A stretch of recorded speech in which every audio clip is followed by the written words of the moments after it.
India में होने वाले त्यारे हादसे के एक ऐनी शाहिद मेरे साथ टेलीफ़ोन लाइन पे मौजूद हैं।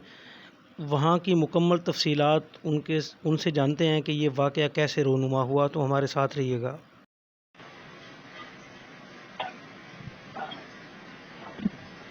अस्सलाम वालेकुम। हेलो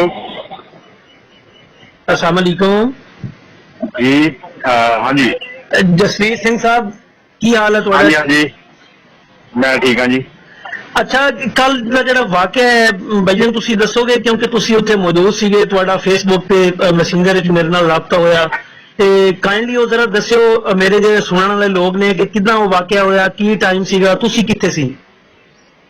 मैं अपने कमरे चो निकलिया सीगा। असल जे ये ਜਿਹੜਾ है ना वाकया ये होया बिल्कुल एयरपोर्ट के सामने जिथे मैडिकल कॉलेज आ। ठीक है जी। उत्थे वखरे वखरे शहरों चों मुंडे पढ़न आते आ।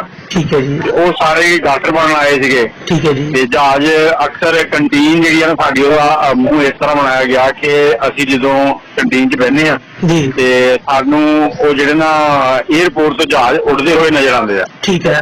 ते वो मुख्तलिफ टाइम आ उन्हां दे जहाजां दे। ठीक है जी। असीं कदी कोशिश करी दी है कि जदों लंच खाना खाना होवे जी। ते फिर असीं कंटीन च उस टाइम नूं चूज करीदा ਜਦੋਂ ਜਹਾਜ਼ ਉੱਡ ਰਿਹਾ ਹੋਵੇ। ਸਾਡੀ ਸਾਰਿਆਂ ਦੀ ख्वाहिश है कि ਅਸੀਂ ਵੀ ਜਹਾਜ਼ ਚੜੀਏ ਕਿਸੇ अच्छे मुल्क ਦੇ ਵਿੱਚ ਜਾ ਕੇ ਤੇ ਉੱਥੇ ਕੋਈ ਜ਼ਿੰਦਗੀ ਨੂੰ ਬਦਲੀਏ।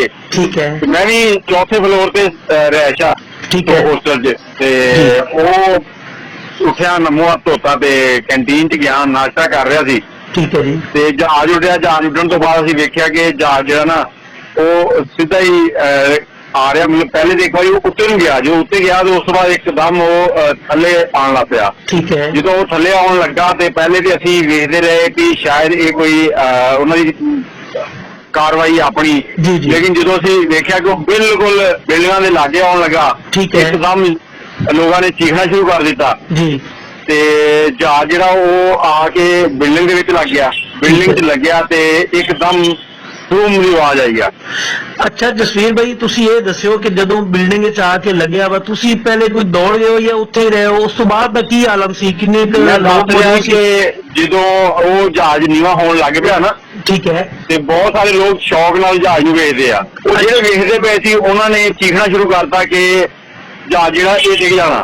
ठीक है। तो तुम्हारे वाल भी आ गया सीधा? हाँ जी, कुछ ते उस जहाज नूं वेखण लग पए ठीक ਤੇ है। ਕੁਝ ਜਿਹੜੇ ਸੀਗੇ ਉਹ ਡਰ ਕੇ ਭੱਜ ਪਏ ਤੇ ਮੈਂ ਵੀ ਉਹਨਾਂ ਦੇ ਵਿੱਚ ਹੀ ਸ਼ਾਮਲ ਸੀਗਾ। ठीक है। ਮੈਂ ਉਸ ਬਿਲਡਿੰਗ ਚੋਂ मतलब तेजी नाल निकलना ਜਿਹੜਾ ਨਾ ਉਹ ਚਾਹਿਆ ਤੇ ਮੈਂ ਇੱਕ ਸਾਈਡ ਤੋਂ ਜਿਹੜਾ ਐਗਜ਼ਿਟ ਸੀ ਨਾ ਉਹਦੇ ਥੱਲੇ ਆਇਆ। ठीक है। ਜਹਾਜ਼ ਬਿਲਡਿੰਗ 'ਚ ਲੱਗਾ, ਇੱਕਦਮ ਧਮਾਕਾ ਹੋਇਆ, ਸन्नाटा, ਧੂਆਂ, ਅੱਗ ਤੇ ਜੈਸੇ ਜਿੱਦਾਂ ਹੀ ਅਸੀਂ ਨਾ ਵਾਪਸ ਪਲਟੇ ਆ, ਜਦੋਂ ਅਸੀਂ ਵੇਖਿਆ ਕਿ ਅਸੀਂ ਸਾਈਡ ਤੇ ਨਿਕਲ ਕੇ ਫਿਰ ਪਿੱਛੇ ਨੂੰ ਪਲਟੇ ਤੇ ਉਹ ਮੰਜ਼ਰ ਮੈਂ ਤੁਹਾਨੂੰ ਦੱਸ ਨਹੀਂ ਸਕਦਾ ਕਿ ਮੈਂ ਪਿਛਲੀ ਰਾਤ ਜਿਹੜੀ ਲੰਘੀ ਨੇ ਵੀ ਸੌ ਨਹੀਂ ਸਕਿਆ। मैं कहना कि लाशा ही लाशा, जिंदा लोग जल रहे, चीख रहे आ ते सिक्योरिटी आई है लेकिन वो आगे तो काबू ही नहीं पै रहा सीगा। ओहो सही। देखो जहाज ने जाना सीगा विदेश। हाँ जी। ਉਹਦੇ 'ਚ ਇੰਨਾ ਤੇਜ਼ ਸੀਗਾ ਕਿ ਹਜੇ ਉਹ ਉੱਡਿਆ ਹੀ ਆ। हाँ जी। हाँ जी बिल्कुल इसी तरह है, क्योंकि पहले मिनट ही गिर गया जी। हाँ जी। ठीक है। बस हूँ मैं इतने दस नहीं सकता कि की आलम सीगा। वो मेरे जो मंजर मेरे दिमाग 'ਚ ਚੱਲ ਰਿਹਾ ਇਸ ਵੇਲੇ ਵੀ ਉਹ ਬਹੁਤ ਭਿਆਨਕ, ਬਹੁਤ खौफनाक आ। इदा का कभी भी किसी कोई हादसा सामने नहीं होना चाहिए। नहीं होना चाहिए। जसवीर भाई, साड़ियां पाकिस्तान दे वल्लों नेक खैसात तुहाडे नाल ने जी। अल्लाह पाक ने करम कीता कि तुसी महफूज रहे हो। अल्लाह पाक तुहानू मजीद सलामत रखे। तुसी अपना इस शौक दे आलम विच, मतलब एक शौक है तुहानू, तुसी शौक है जो फिर भी तुसी मैनू टाइम दिता, क्योंकि तुसी पहले बहस कर रहे सी कि यार कि मैं मतलब कि इस पोजीशन विच नहीं है कि मैं कोई गल कर लवां। मैं तुम दस रहा पिछली रात भी मेरी जागना ही लगी है।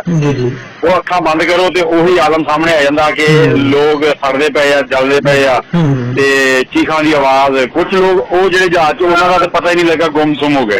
लेकिन जो बिल्डिंग दे विच डॉक्टर बनने आए सी साडे देश के नौजवान, वो जेडे सड़े आ उन्हां दी अलग चीखो पुकार, नाल वाला जिहड़ा आबादियां सीगियां, फिर एकदम लोगों का हजूम जम्मे गफीर जमा हो गया उत्थे। सही। बहुत शुक्रिया, तुसी इब्तदाई तफसील दे नाल जसवीर सिंह साहब सानू दस्सिया, बहुत शुक्रिया। ਸਾਡੇ ਵੱਲੋਂ ਨੇਕ ਖਹਿਸ਼ਾਤ ਔਰ ਦੁਆਵਾਂ ਤੁਹਾਡੇ ਨਾਲ ਨੇ, ਤੁਹਾਡੇ ਦੇਸ਼ ਦੇ ਨਾਲ ਨੇ। ਤੁਸੀਂ ਸਾਡੇ ਪੰਜਾਬੀ ਭਾਈ ਹੋ, ਤੁਹਾਡੇ ਵਾਸਤੇ ਵੀ ਨੇਕ ਖਹਿਸ਼ਾਤ ਨੇ। ਔਰ